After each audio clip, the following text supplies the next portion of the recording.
And we're back! Welcome to the Prodigals podcast, where we discuss all kinds of topics relating to faith and culture. We discuss topics not normally preached on the pulpit or talked about during Bible studies. That is why we are here for you.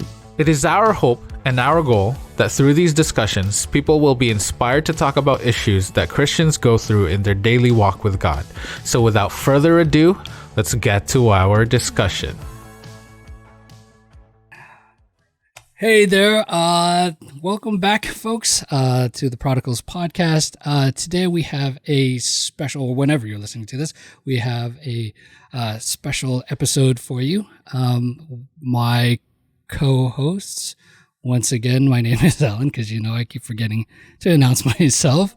My co-hosts Mark and Billy, they are on daddy duties, and so our schedules will be a little bit different.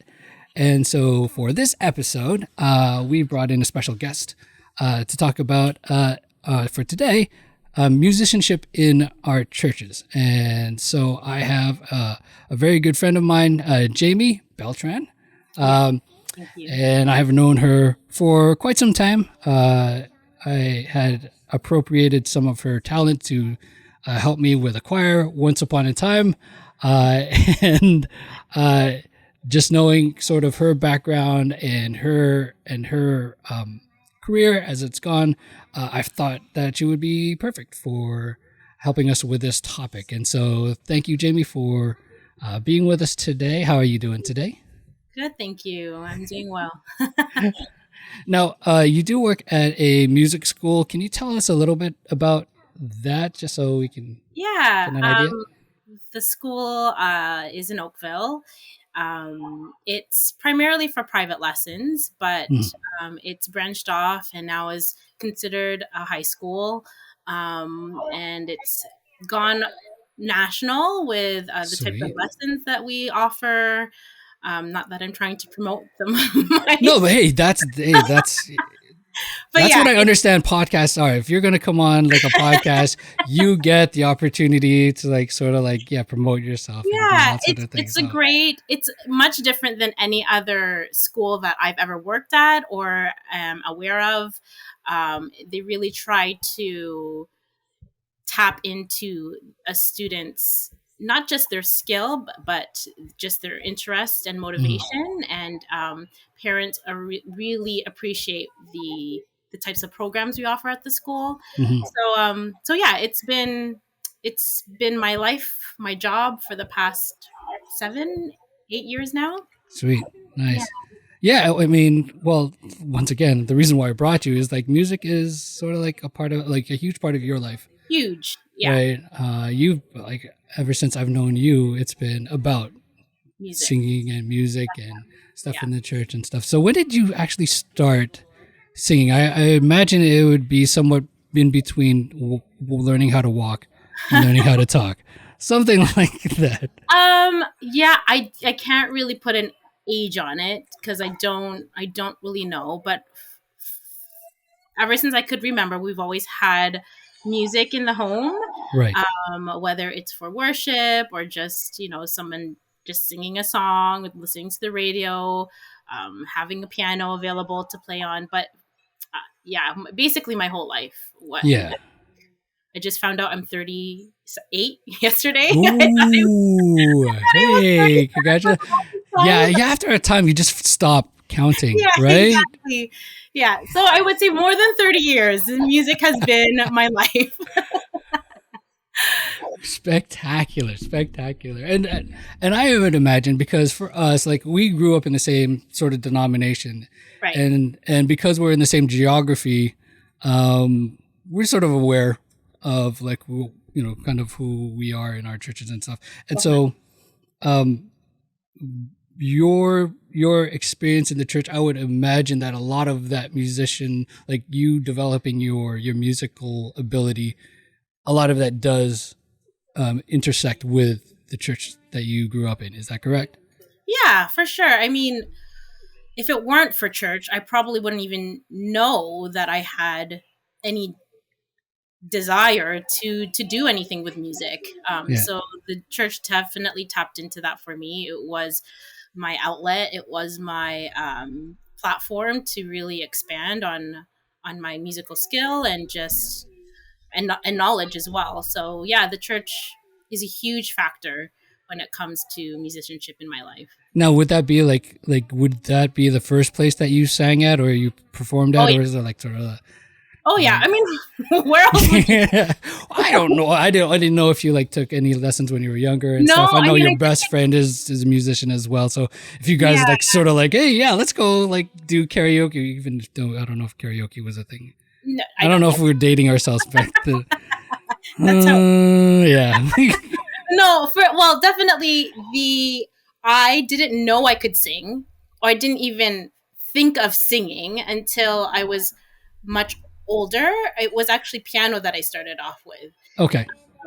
Yeah, and it wasn't until a member of the church had asked me. I mean, Auntie Raquel, That volunteered told you to do it. and she's like, "And you and your sister are gonna sing a duet." And I was like, okay, I've never sang a duet in my life. It was I know you're waiting for the uptick in the last part to indicate there's a question there. Would you like to? No, it never does. It just always goes straight. It's like you are going to. Yeah. Yeah. Yeah. So that's where it was. And it was, I would always sing, with choirs or children's choir. At the time, there was a choir called New Creation, and I sang. I remember that one. Yeah. Yeah. So I would sing their songs. I'd always attend the rehearsals. But I never actually sang until that first time Auntie Raquel had asked me to sing with my sister. And Right. yeah, that was when it kind of like, I like singing. I can harmonize. Okay. Wait, right away? Like you, like right away? Yeah. Well, because of New Creation and, my dad's tenor, and then other members of my family having different parts. I was like, that sounds pretty cool. How do you do that? And I know they're not singing melody, but let's try it out. And yeah, that's how it just started off with the singing aspect. Best story. Any stories that stick out in your mind? Oh, goodness. Because I'm going to ask you about a worse story, so you might as well start off with a good one. Oh, well, there's a lot of worse stories that stick out. But best, there are so many of those as well. I think it's not so much a story, but an experience, I would say. Okay. And it really had to do with Pathfinders. And wow. Okay. Yeah. So the first time I actually ever sang was at Red Rocks Theater for. Yeah. You remember that? Oh, no, man, I've got a story for that. Go ahead. That was amazing. But that was the first, and I sang "People Need the Lord" with my sister. That was the first time I ever sang, ever, by myself and with as a duet on a huge stage. And it's huge. If you've ever been to Red Rocks, it's huge because it's not like so where it is right now. There's you can get people on a field and it's far and stretching. No, Red Rocks is an amphitheater, and so it doesn't go back; it goes up. Yes. And so all this is like a wave of people just staring back at you. Oh yeah. And stuff. Yeah. So that was, in terms of one of the best experiences. It ranks up quite high. And then the next would be Oshkosh, singing solo for the first time when it was first located in Oshkosh. Yeah. And that one was pretty epic too. But I mean, of course, I have to put in our choir experience. You don't have to, but yeah, you might as well. Do. I mean, if it wasn't for choir, I don't think I would have really learned what type of music I like to sing. So yeah, that was really a great experience too. But I don't have one best. What type of which type of music that you like? Are we talking about gospel? Or which type did you? Yeah, are you? Because that's the kind gospel. of because that's the one you kind of excelled in, and that's for those of you that are listening that aren't aware of what we did. So back in the day, we used to have a predominantly Filipino choir. Right, there was other sort of nationalities in there, and we picked up as it came along. But the I guess for us, because we live in Toronto, and in our denomination, there's a large number of churches that are West Indian. Right. And so the novelty for us was that we would get asked a lot to sing because we are a predominantly Filipino choir that sang gospel songs. Yeah. Yeah. And so, that gave us a lot of work, and a lot of development in what we did. 100%. And so, yeah, definitely a lot of my experiences, had that in mind. But that Red Rocks amphitheater thing. So, yeah. Okay. So, you know how, okay. So for your listeners, when you're singing, you know that sometimes when a singer sings, they have a kind of a warble, right? There's an oscillation to it. Right. Right. We call it vibrato. That particular day. So I was doing a trio with my brother and another girl, and there was a choir in behind us, but I had to do a solo part, and my vibrato was non-existent, but you still heard the oscillation because my hand was shaking the mic back and forth. So I didn't have to do vibrato. I swear I thought my knees were gonna buckle, right? Yeah. It's quite an intimidating experience, but definitely an experience I'll never forget. It was awesome. Because for me, like, I don't like looking out in the audience, right? Oh. So I close my eyes. I feel ya. Yeah, totally. I close my eyes for a regular sized, 300, 400, is a big crowd for me.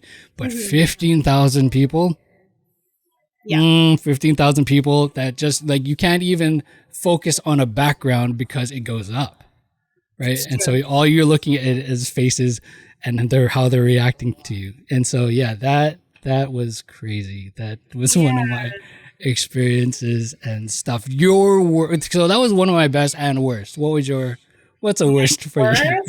Oh God. Without, I don't know, so I'm bringing up something that might get you canceled. No.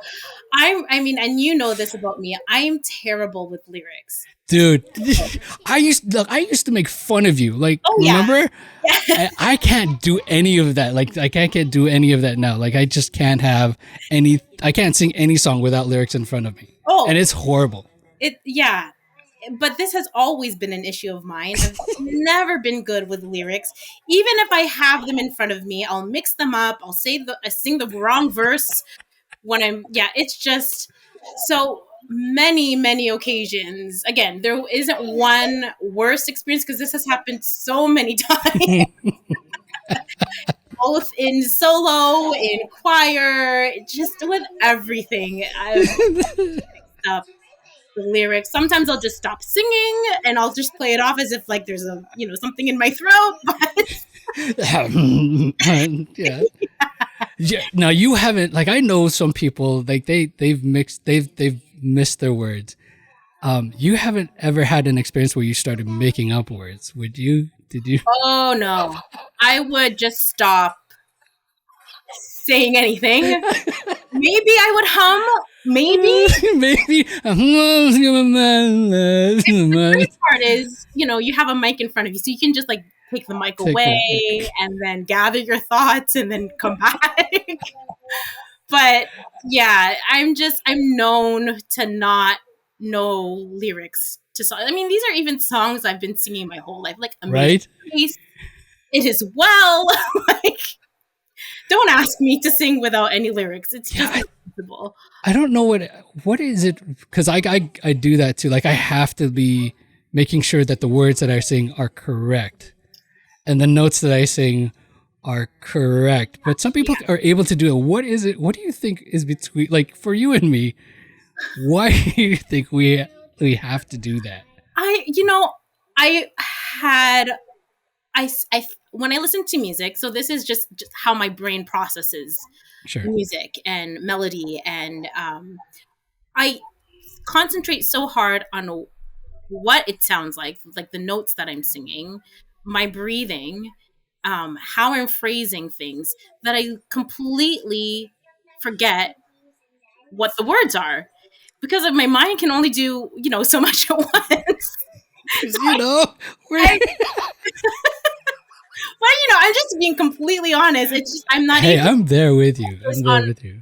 And I find that when I do start to focus on the words and I start thinking about what the lyrics are, I get way too emotional. And so I'll choke up. I get then nothing comes out. And it's just like, okay, well, what's better? To sound like you know what you're singing and the words that are associated to it, or just not sing at all. But yeah, it's one of those things where I'm just not able to do both. It's just how my mind is. Yeah, I think for me, I can't, I dread the thought that the song that I sing, people will remember my mistake as opposed to the song itself, right?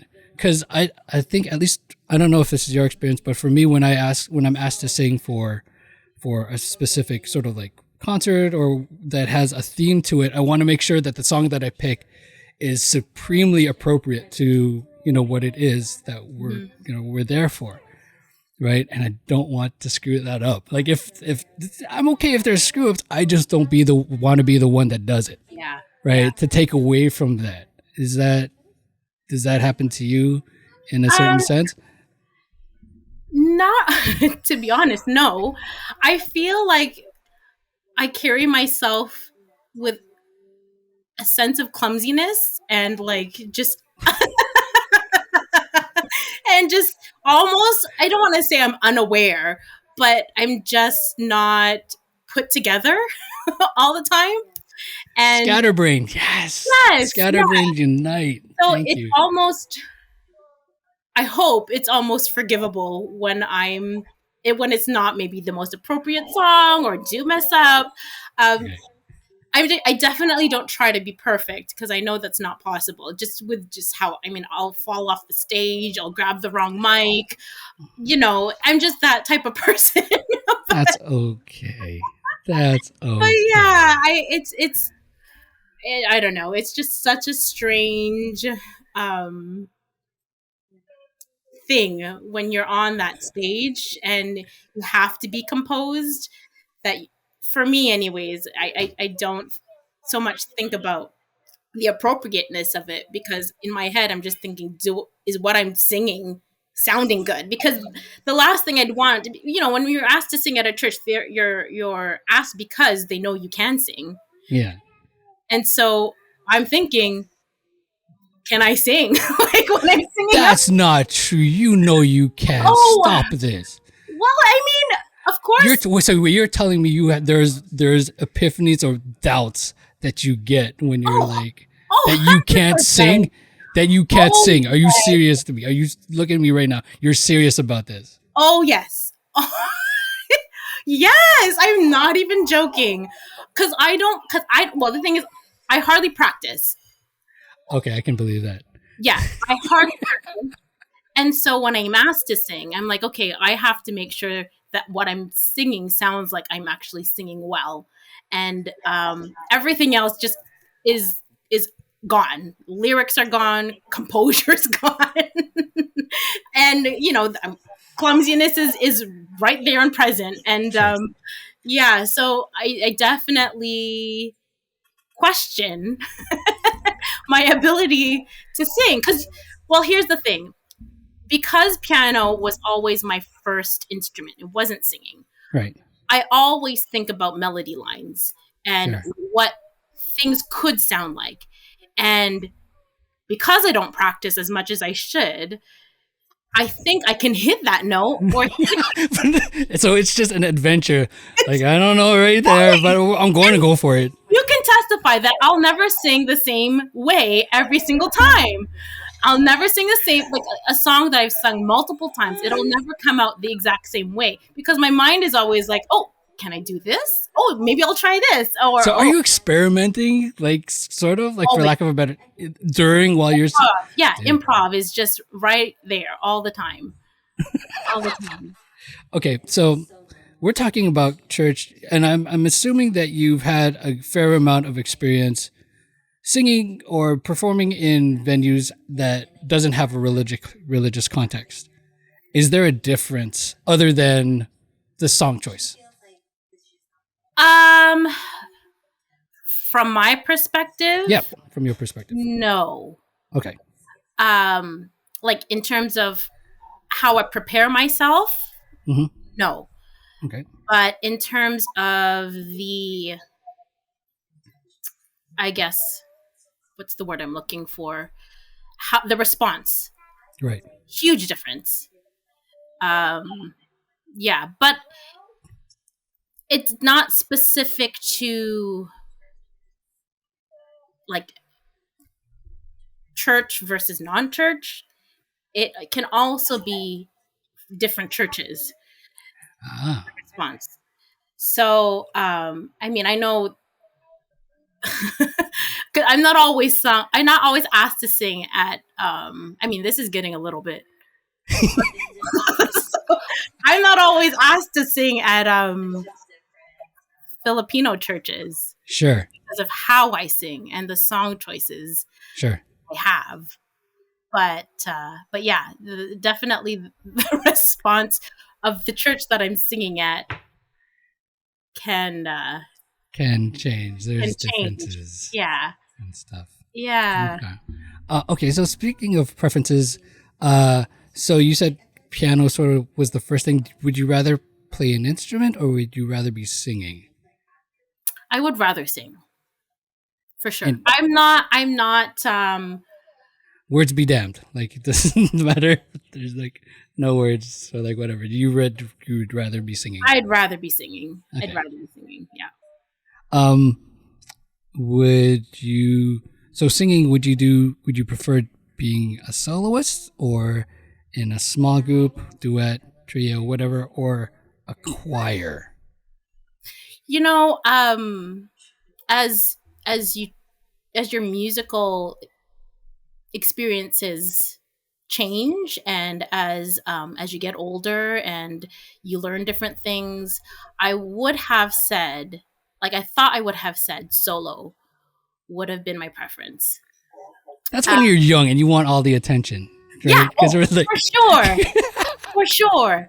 I think, especially when you're good at it, because you want. That's like, I've noticed that like those are the moments that when you're at a certain age, you can shine there, right? You can show it. You shine. can, all those little riffs you've been working on, just conceited a little bit.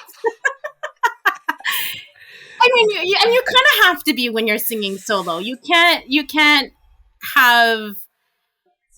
be too hesitant when you're singing solo. You have to carry yourself with some sort of confidence. Yeah. But yeah, now I would say I prefer singing as a group. Okay. Yeah, singing, whether it's small group, choir. Okay. I think I prefer that. Nice. Is there a reason why? Is it because you can hide the words? Like hide the words. You can hide the notes that you're singing. You can take breaths in different places and stuff, exactly. And it won't really like affect anything. Yeah, I mean, to be honest, I find that life experiences have really changed how I sing songs now, and I just naturally am just way more emotional than I've ever have been. And so I find that solo singing is too difficult for me to get through without getting worked up. Yeah. Getting like so sad or like, that's sad. I don't want to say sad. Maybe that, but you tend to shed a tear here or there. And I'm not the type of person who can carry my voice if I'm crying. Sure. I sound like I'm crying. So I prefer singing as a group now because and there's also this sense of support that's there when you're singing with other people. It's just different. It's just a much different experience. Yeah, you can take like small little breaks, like not break in actually sing. Well, actually, maybe you can, but like, yeah, you can take breaks and you don't have to. You feel that you don't have to carry the song itself. So even if you do mess up, you can sort of pull back and not be afraid that people are looking as why are they pulling back the mic and stuff. Yeah. So yeah, I get that. And I think I totally get sort of like the emotional aspect of it, because I think for singers like us, we choose the songs that touch us, right? Oh yeah. And then, like you said, sometimes if we get too invested in the song, we get too deep in the song, like we're in it, that we can get lost in it, and either you get too emotional, you forget the words because your mind wanders off to somewhere else. Oh, for sure. Right. For sure. Yeah. And I think there are some performers out there that are able to just focus in on the song and the words and where the song needs to go, especially if they're like worship leaders and stuff. They can take all of that and they can take the audience or the congregation into account and lead them a certain way, because there's a difference. Yeah. Right. Definitely. There is definitely a difference than just singing a song and everybody's just sort of listening in. Yeah. As opposed to, hey, this is where we're going with the song. Come follow us. Mm-hmm. Right. Which kind of brings me off to another sort of break off question. Did you prefer to sing with a backing track or with sort of live instruments? I used to prefer a backing track.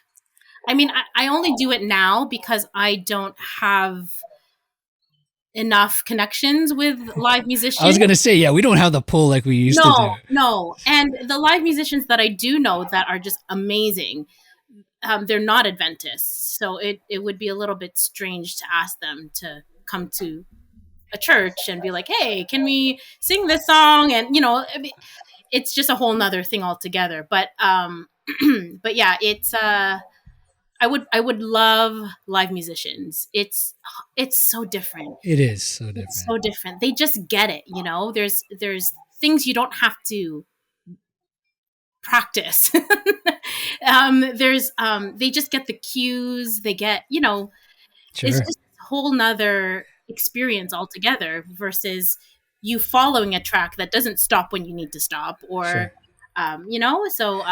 Yeah, and the better that they are, the more forgiving and sort of like the amount of sort of what's the word I'm looking for? Like you're able to shift back and forth in terms of like how you want the song to go, as opposed to a backing track where it's very rigid. These are the notes I'm going to hit on this timing, and if you don't hit them, you're going to be behind, and you're going to start like trying to make up, and people are going to know where when singing with a pianist, maybe they slow down their own playing just to accommodate your singing because you're taking breaths and where you're not supposed to and singing. Exactly. And I find that also, depending on the day, I may not be able to fit within that range of the track.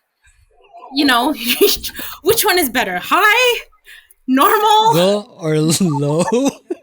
There's only really three options. Why only three options? I don't understand why. Yeah, and obviously, live musicians can adjust to the key that you need to be in for that day. Sure. But yeah, it would be great, and I appreciate live musicianship way more now than I ever did before. Sure. Because I think when we were younger, we wanted the song to be sung and sound a specific way. Now, when we're older, hey, we want more sort of variety, right? Yeah. The flavor that they bring, the energy that other people bring. Definitely. It also has to do with the fact that I do work at a music school, and I see the type of musicians that are out there.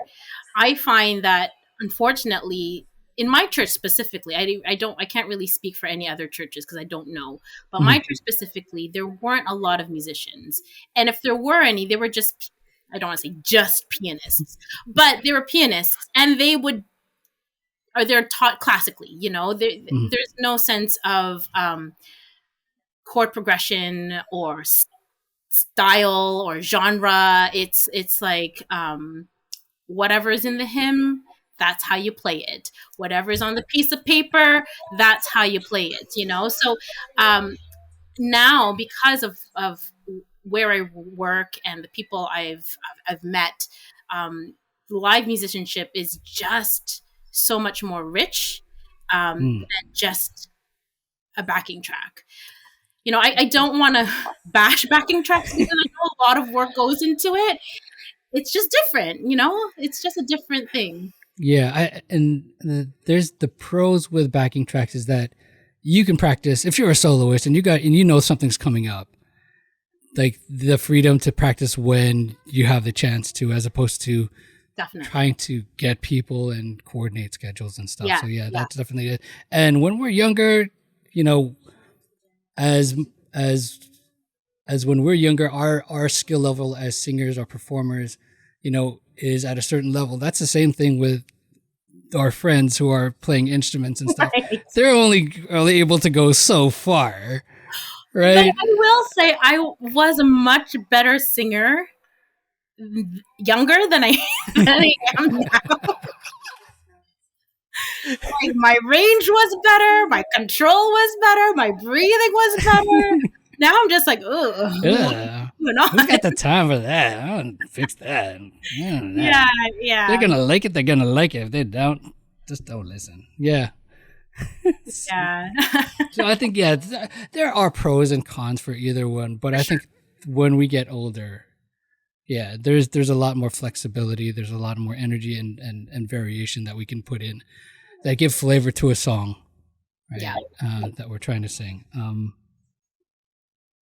Is there a song that you've always wanted to sing in church? And maybe this is a question for our other topic, but I'm going to ask it anyway. Is there a song that perhaps you maybe wanted to sing, but you didn't because you might have gotten blowback on it?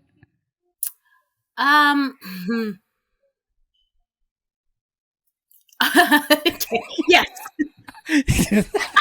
Well, I mean, like, no, I mean, if you didn't sing it, then obviously they're not going to, whoever's listening to this, maybe they're like, oh, so that's the one that she, whatever. Yeah. So, well, the church I grew up in is very traditional. I feel like I really pushed them to expand their horizons. And there were a lot of controversial, I don't want to say songs, but let's say tracks or things on the tracks, or you mean the drums? Yeah. Yeah. Let's just say it, like the drums. It's that's been like sort of like, I mean, drums was a big thing, and but even stylistically, the types of songs okay. That were appreciated in the church, so there, generally speaking, I find that I sing gospel music. That's the type of music I love to sing, that my voice just fits well with, and it was one of those things where my church wasn't really accepting of it, and we're kind of forced to accept it because I was one of the few people that they would ask to sing often, or that was able to play the piano and sing. Yeah, so if you're going to exploit me on this, you're going to listen to the songs that I wanted. Exactly. There was, I don't want to say any names, but don't do it. Point, no, I won't. At a certain point, we even had to eliminate a song if there was drums on it. And I, at that point, was like, okay, well, if this is the case, then I'm not going to sing, because I don't have any songs that don't have drums on it.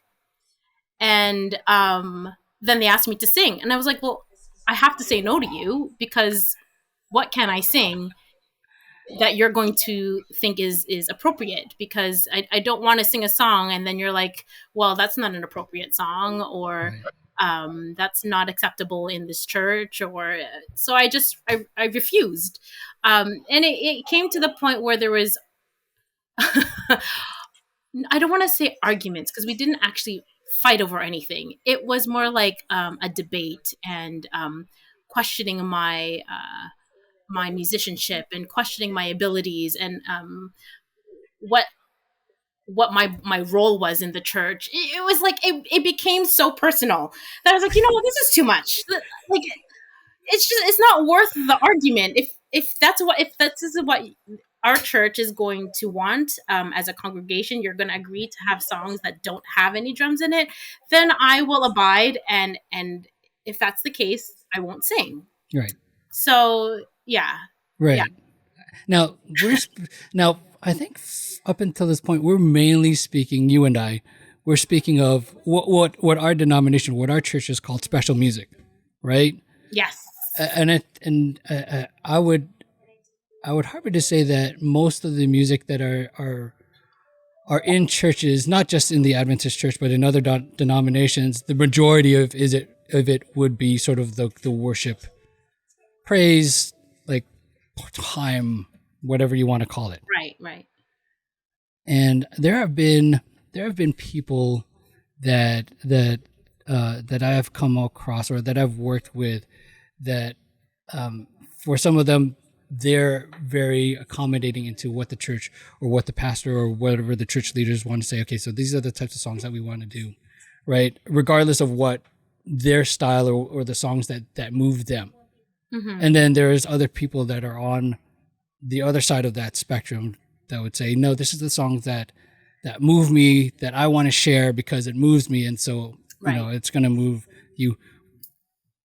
Is there a happy medium for in that kind of context? Is there like, does it have to be one or the other, or what's sort of like the ratio, for lack of a better term? Is there like, I don't think there is one. I think it really is dependent on the church and the congregation. I think you really need to know the people of the church, right, to know what the happy medium would be. Like, it would vary from church to church.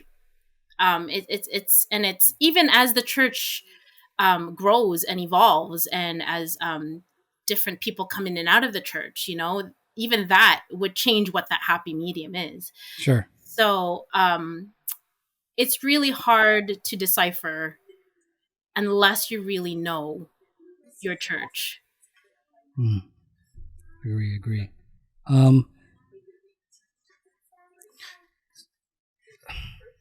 Would you, in that vein, sort of, because we're talking about music that moves us, and that's the songs we want to sing, as opposed right. to someone that may have the perspective of, oh, I'm here as the servant of the church, and so I'm here to facilitate the worship action, mood, right. Whatever. Would you rather, and I know this is an extreme, a question on extremes, but would you rather hear a solid but lifeless performance, or someone would you, okay, maybe this is not so much related, but would you rather hear a solid but lifeless performance, or someone that is strong but sometimes wrong, as it were? Like, they're very passionate about what they're singing, and again, the things that I appreciate now, I didn't appreciate when I was younger. Right. And a lot of it had to do with the fact that I was quite naive about life. And so before, I would have totally been like, ugh, cringe at maybe somebody not singing in tune, or like, a chord not being right when a choir is singing, or being really nitpicky about how they end a cutoff or something like that. But I feel like when I just, not even thinking about faith, or I feel like when you go through certain things in life and you hear someone who's really passionate about a song they're singing, or the message it has, whatever it is, for me, I find now that is way more meaningful and way more touching, sure, than anyone that can sing perfectly in tune, or so it's changed for me, for sure. And I'm sure for the younger generation, it's going to be a different conversation altogether. But right now, I would say that I could care less if you're in tune. But if you have your heart and soul in that song, Oh, it's so much more meaningful. How much of that is your experience as a music teacher, teaching kids or teaching people how to sing, knowing that as they progress, when they start out, maybe they aren't as whatever, Right. like accurate in their songs, but they're strong and they're passionate, and that's what you're looking for. And so does that do you think that translated for you over? Because my wife accuses me, and rightly so, of like my body, like there's a physical like inward shift to my body when I hear somebody going off or like the timing's Yeah. off, and she gets mad at me because she just wants to enjoy Yeah. the song. And I don't allow her to do that, even though I'm not saying anything. No, Like there's a physical reaction in me. definitely. I would so I stopped teaching. I do work at a music school, but I don't work there as a music teacher. I stopped teaching about not too long ago, maybe like 3 years ago. And I find that being super critical about, and always having to give feedback to my students or even to myself or to even like being a choir director or the music ministry leader, you always have to be, there always has to be a sense of criticism of some sort, positive or negative, And I find that once I stopped doing that, I stopped shriveling up anytime I heard something that wasn't right. And I was just more open to anybody that was just willing to serve. Yeah. It didn't matter if I've heard them sing before or not, or what song they were singing.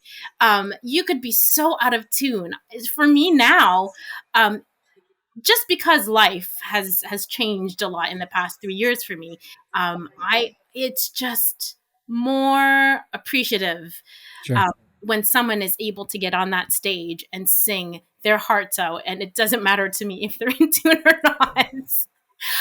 I will say it is very different though if it's a choir versus solo. Okay. So for a choir, there's a different expectation. For a soloist, You're doing your thing. You're an artist. Go do your thing. Yeah. So, but for a choir, I Where the sopranos can't quite get over. Yeah. and I find that it was a whole thing for me because music has been my life, and I've always thought about the theory behind it. I've always thought about what things sound like and not really what things mean. I've always been so hypercritical about how it was presented or how it sounded like, things like that. And I'm just glad at this point in my life, I'm able to just let go of it. It just has really changed how I am as a musician and how I am as a person and how I am in my church, being the music leader, being the music ministry leader. So it's definitely different than how it used to be.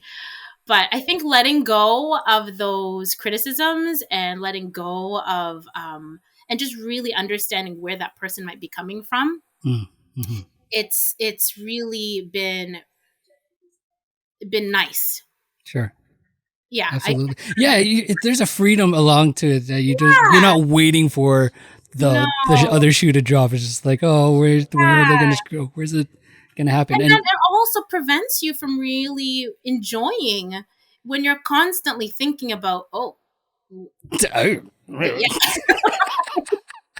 when your mind isn't thinking about what are they actually singing, what is their experience for this in this song, what are they trying to share with us.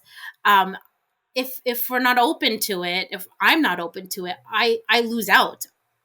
It's my bad, that I'm not able to experience whatever they're trying to make me experience, and thankfully I've been able to do that. I mean, occasionally it still comes back. I'm just like, oh, that does not sound good.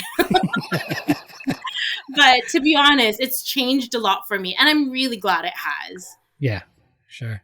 I think also, for at least for my experience, I don't like having kids, Yes. and like my kids love singing, and they don't always hit the right note, right? But they're just doing their thing, as you were saying, and so I think that has given me sort of like permission just to enjoy. Yeah. You know, if I as a parent, if I can enjoy my kids singing because there's a song in their heart, Right. right?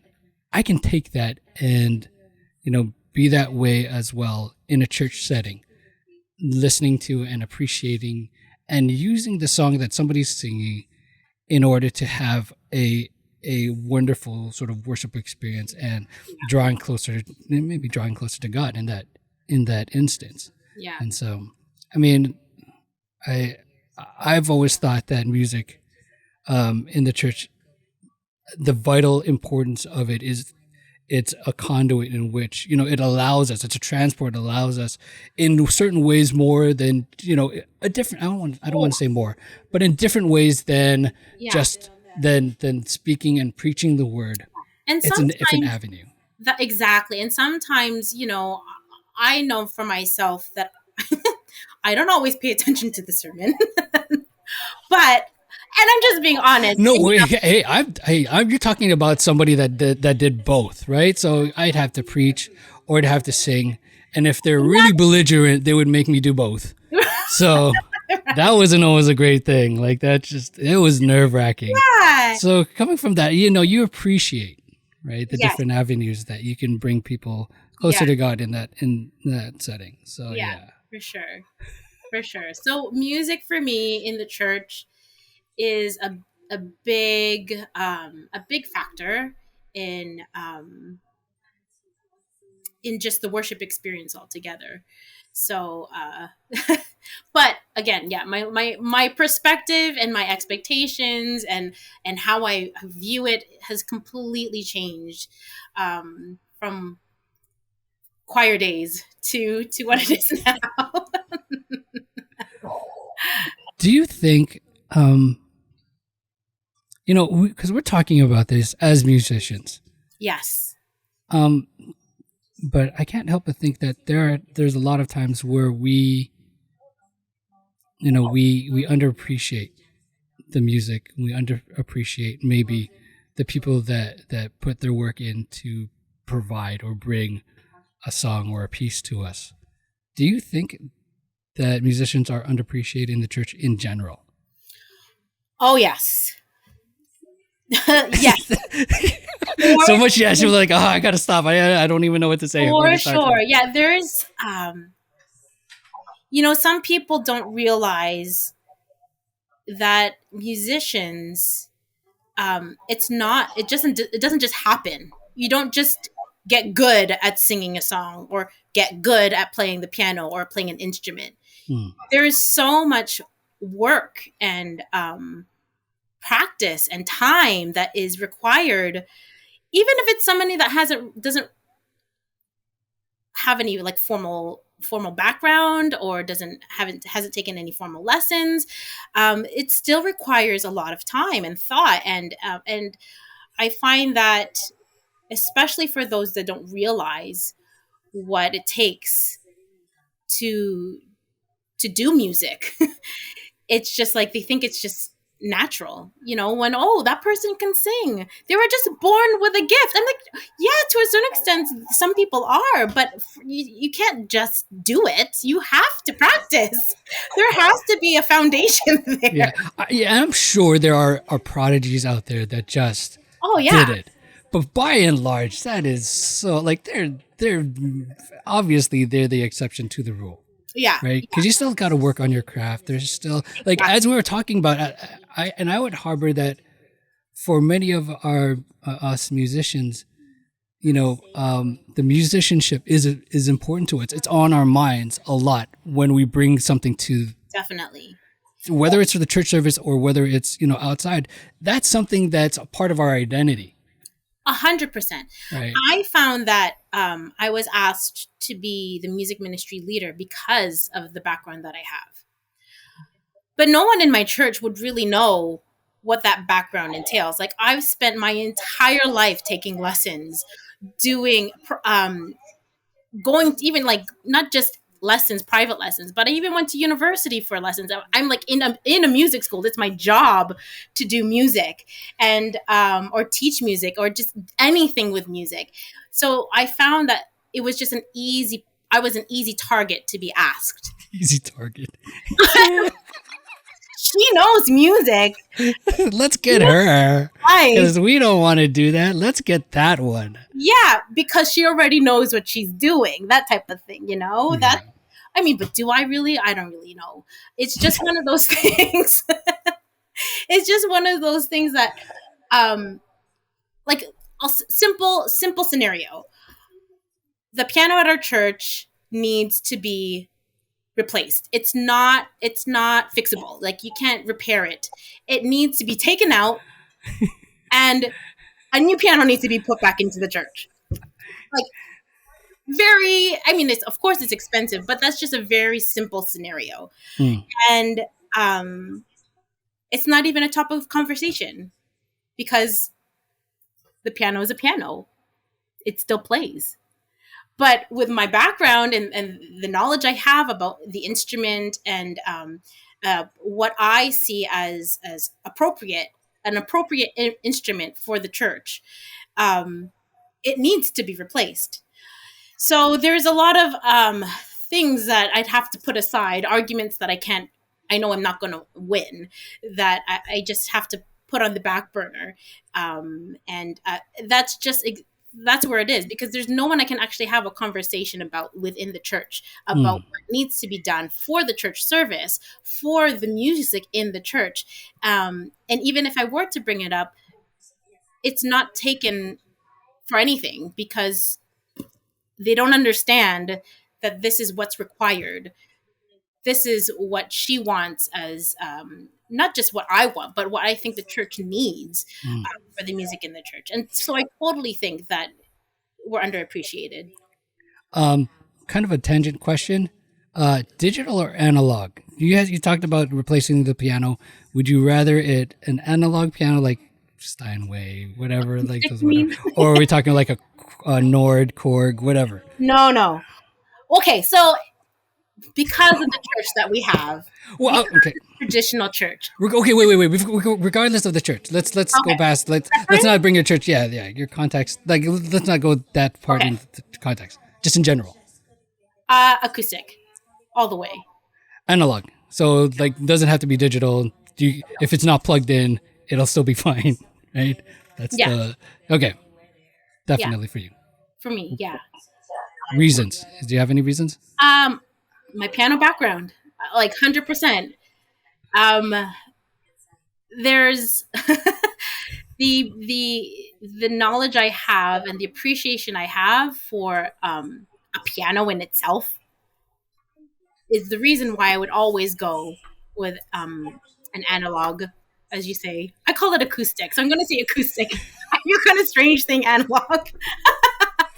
I'm just trying to differentiate it because of the digital age and everything else is like there are zeros and ones and stuff like that. That's how it transfers over. But yeah, if you want to use acoustic, that's So I am all about the organic, natural, exactly the way that God intended it to be. Yeah, I mean, this is all has to do with my background as having that piano background, having the understanding of like sound waves and chords and just things like that. I know it sounds really ridiculous, but why I prefer an acoustic piano. But I mean, at home I do have a digital only because I have blasphemy. I know. I have kids. I want to be able to practice when they're sleeping. I want to be able to like turn it down if someone's watching a TV or like, I don't know. I did, but for myself, if I could, and they're expensive, and that's also another reason. That is another reason. Yeah. Yeah. But definitely I would prefer an analog instrument over digital. Okay. All right. Yeah. So, Psalms 96 verses 1. Right. Well used, well worn out passage by music leaders, worship leaders The World Abroad. Sing a new song. Sing to the Lord, all the earth. What comes to mind when you hear that passage?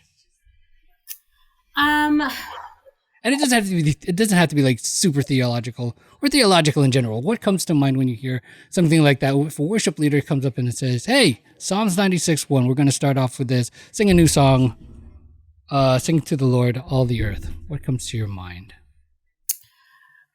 I see when I think of that verse, it makes me accepting of music from any person, anyone who is leading out. It puts aside any preferences that I might have, and so when I hear it, it's just a reminder to me that you're not you're not the singer, or it's not my choice. It puts it humbles me. It puts my ego aside, and I'm just way more accepting of whatever the music is, or whoever is leading it out. So that's what I think of when I read that or hear it. But if you want to get deeper into, If you want to, yeah, go ahead. But I mean, okay, so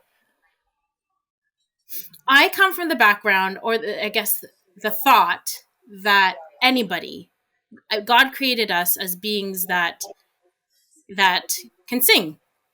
Not everybody would agree with me, but I believe that as how he created us, basically how he created anything, it has a song. Birds have a song, dogs have a song, cats have a song, humans, we have a song. It may not be to everybody's liking, but we all have the innate ability to sing, just music to be part of what we are. And so I did a sermon years ago on music, and it had nothing to do with like the types of music in the church, but it had everything to do with letting everybody in the church know that doesn't matter who you are, what your background is, what you think of yourself, you have a song that you can sing, and God wants to hear it. And so it was that's where I come from when I hear I hear this verse, that it doesn't matter, like, you want to sing, go ahead, wrong and strong, fine. Yeah. Perfect and lifeless, fine. That's fine. However you want to sing it, that's it's in your heart. And everybody has their own journey with music, and I've been at the beginning stages of I still question myself, but beginning of stages of thinking that I can't do it, to the stage of I can do it, to the stage of should I be doing it. The whole journey changes as you grow, and as you learn, and as you do music. And so that's why, I don't know, maybe I'm just too accepting of things. I have no idea. I'm sure people would argue with me, and maybe not want me to be the music ministry leader of their church. If anybody from families listens to this, hey, this is like low key. Hey, don't, Yeah, and I find that especially when the pandemic hit and things just completely shut down, everything went virtual, you're very limited with who can actually do worship service or do a special music for church. And so again, another thing to add to your whole perception of what music is, another thing to add to the musical journey. You had to go with the flow to a certain extent, and I also found that people in the church understood that this is how it is now, and so they also became accepting of everything and anything that was put on a virtual program. But I didn't want to just choose a YouTube song or an amazing musician, because it didn't mean anything at the end of the day. I wanted to make sure that whoever was presenting for the church service, whether they could sing or not, was actually contributing to the service in a meaningful way. Because it's hard to really express yourself through a screen. Yeah. And there's a different way to experience conversations and virtual worship. And so it just became more open to the idea and the ability of other people. So it was never, at this point, it's not about how well you could sing or your skill level. So that verse really speaks to me in the sense of, if you're willing to worship, you're willing to participate, if you're willing to praise God and worship in whatever capacity, thank you. Well put. I totally agree with that. Absolutely. And I understand that, the pandemic has shifted things for us. Yeah. As churchgoers, as worshipers, as Christians, followers of God. I understand there are passages that encourages us to meet together in person. And I think that music, bolsters that notion to a bit, because as you were saying, there's only so much that you can do on a screen, right? We can appreciate music videos. We can appreciate, concerts and that somebody's taken a video of and stuff, but it's an entirely different aspect when you're there in person. There's an energy there. There's body language that sometimes isn't shown because you're like at half the Right. screen is only, the camera's only going on your face or like half your body. The difference between analog acoustic and digital, right? The energy that is being put out there, like the sound waves that goes through the airs, is different. Yeah.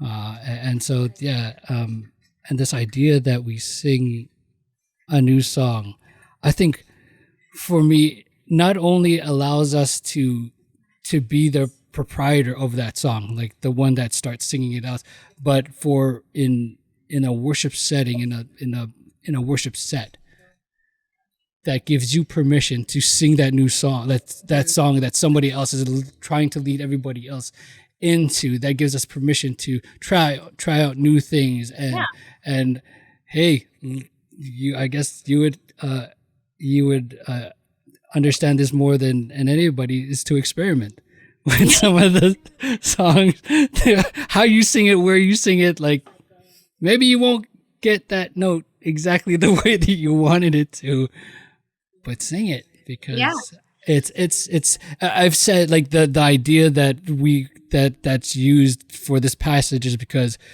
it's a command, right? That we are to do that. And so, engage in that. It would be such a shame for someone to not express themselves through music because they were so worried about not sounding good, or what someone would think of them, and when you read this Bible verse, and if you interpret it a certain way where you are able to put aside your own criticisms and whatnot, it really makes you appreciate those who just want to worship and want to sing. And so a lot of members of my family cannot carry a tune, but boy, oh boy, singing a hymn, oh my goodness, it's like they're on. There's gusto in it. Oh yeah, it's like the whole world is listening to them, and but really they're just singing their hearts out because that song is so meaningful to them, and they just really want to worship. And who am I, or who are we, to think that you have to meet a certain standard to worship in the church. It would be such a shame. And I would never want anyone to feel like they can't, because I truly believe everybody can. Okay, so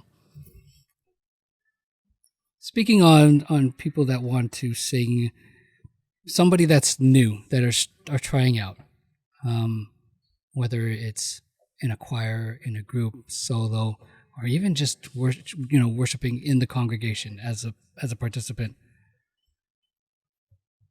What do you think? What is one thing that you wish incoming musicians would know when serving at a church service?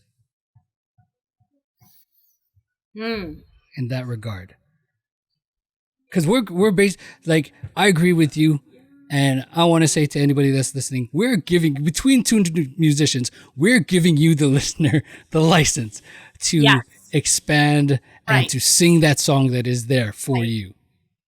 Yes. Sorry, that's boom. That may not be the most church appropriate song, you know. It did go off in church. Sweet. That must have been good. All right. Yeah.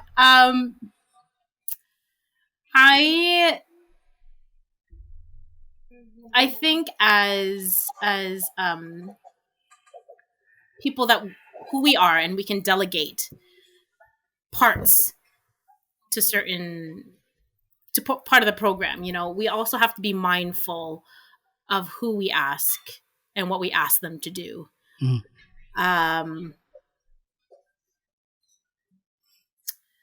Yeah, it's so one of those. So when you do ask them, what would be the one advice that you would give them, when they're going to do their thing? What do you wish? I would give advice. I haven't needed to. Okay. Well, what do you think? What is the one sort of thing that you think is sort of important for them to know as they go into, their service? Yeah, I think it's just important to know the congregation. Yeah. Okay. I think that's the biggest thing to really understand and acknowledge is the church that you are in, and the people in that church. So that would be the main thing for me. You have to know your audience. It's so imperative, because I'm speaking from, like, I'm accepting of everything. Everything I'm cool with, that type of thing. But not everybody has that thought process. Exactly. And my experiences are completely different than other people in the church. And so somebody that may not have the same background that I do, but is super critical, is going to be like, well, why did you ask them? Or why did they sing that song? Or, why was it presented that way? And so I think whoever you ask, they just need to be aware of the church that they're serving, and the congregation. It's a huge factor. I mean, like, if you're gonna sing at a very traditional church, you're not gonna pull out, like, the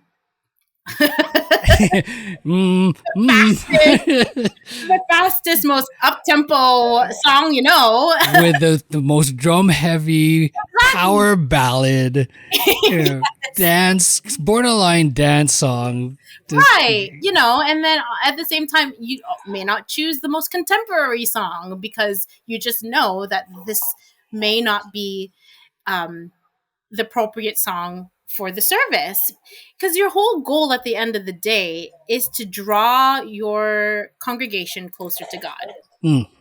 That's really the point, and being that vessel. And so if you're not even aware, if that's not even something you're thinking about when you're selecting music, selecting people, selecting whatever, then You know, Why? it's just Just why? Just why? why? It's so true. You have to know. You have to just be aware of that. And so oftentimes I will select people from the church that maybe don't sing very well, but I mean, I'm not judging them on that because I do know that they are aware of the people in the church and how we worship and what we do, and they're just aware. And so oftentimes I will select church members rather than someone from outside the church to sing. Right. So, as the sort of the music director in your church, so you get to do a lot of that. You get to pick who's singing and stuff. Right. What about the people that you sort of like that you plan with that isn't in the music aspect of it, right? So like we're talking about the pastors, elders, deacons, other church leaders. Yes. What if you could tell them one thing, one thing that you wish that they would know about musicians that are coming in to serve the church, what would you tell them? We know what we're doing. Yeah. You put us in this position for a reason. So trust that we are strong in our faith and that we are knowledgeable in the service, and so we know what we're doing. You picked us for a reason. You picked me to pick them for a reason. Right. So understand. We know what we're doing. That's exactly what I would Stop hovering. Yeah. Yes. It sounds really like harsh almost and like too to the point, but it's just the honest truth. Sure. We were given that position. It's not like it has to be voted in anyway, it's it's just have faith that what our decisions are good decisions, and have faith in our own faith that we as music leaders are strong in our faith, that we have a relationship with God. It's almost as if they're worried that we would be too worldly. So that's what I would say. I mean, okay. So if you're just listening to this, I'm laughing because I remember like sort of the fears that happened with church leaders, especially asking young people to sing, because there are very few things that I don't want to say very few things, but there are a few things that church leaders are very willing to ask young people to do, right? Or people that are still developing in their walk with God. Music, especially if they're musically inclined, is one of them. And yet there is a fear, whether it's drums, whether it's tempo, whether it's the words, whether it's whatever, there is a fear that is there. Maybe they have some experience where that is justified. Maybe they're just curmudgeons that just want to make everybody just, conform to this rule, and right? And yeah, I think that I think that even the song that is sung may not be to your liking, may not be even to the church board's liking. I choose to believe that God can still use stuff like that to touch people. For sure. Right. And just because one lyric goes astray or whatever, that doesn't mean that they've invited the apostates to come into the church. Yeah. And that sounds like a little harsh and stuff. And so I apologize if it is. But let's just, as Jaymie was saying. Yeah. Believe. Have faith.